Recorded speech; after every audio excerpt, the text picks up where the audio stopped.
What's going on, guys? It's mangobanana, and in today's video I'll be covering the DLC map Knockout from DLC 2 Eclipse. I have already previously covered the map Verge in another video, and I will have that linked in the description below and also at the end of the video, so feel free to check that out.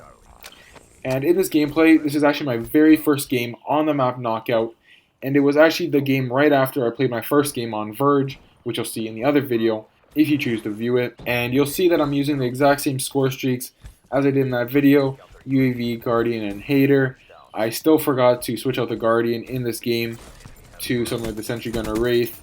And I'm also using the same Razorback class setup that I was using in the previous video. I'll also have that linked in the description as well if you want to check it out.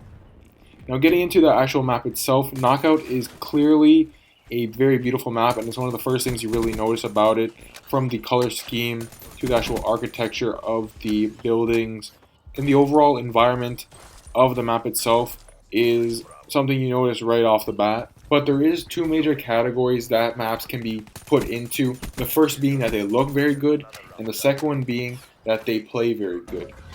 Of course, there's maps that fit into both. There's some that fit into just one or the other, and there's also those that just fit into neither. And a good example of this is the map Exodus, which just doesn't look very good, and it also doesn't play very good at all. So there's a couple factors that go into categorizing a map as playing good, and the first thing is how score streaks do on the map.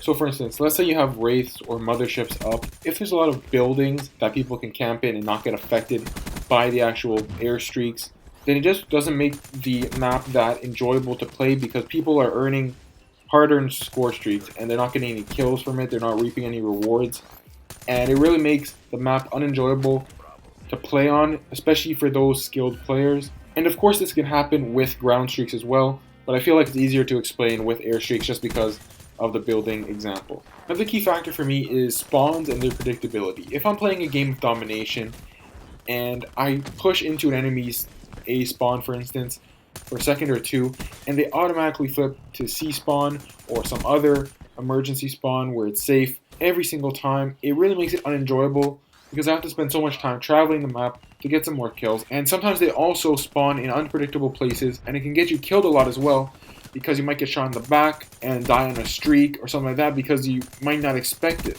And I understand people don't want to get spawn trapped, but they should give more of a gap or a bit of space between flipping spawns, because if you're in the spawn just for a second or two, you shouldn't really flip the whole team out completely. The last aspect that really affects if a map plays good, in my opinion, is its overall flow. And this covers the size of the map, how it's designed. Is it 3-lane, the head glitches, the flank routes, and all of these little things that I find are really drastic in determining how a map will play out. And we see this really affected Ghost because their map design was really poor. They were really large maps, and this really encourages people to camp because they don't want to travel across the map just to die. So now talking about the map Knockout, it is quite a medium-sized map, so it's not too big, but I find the downfall of this map are the kind of artificial barriers that they created.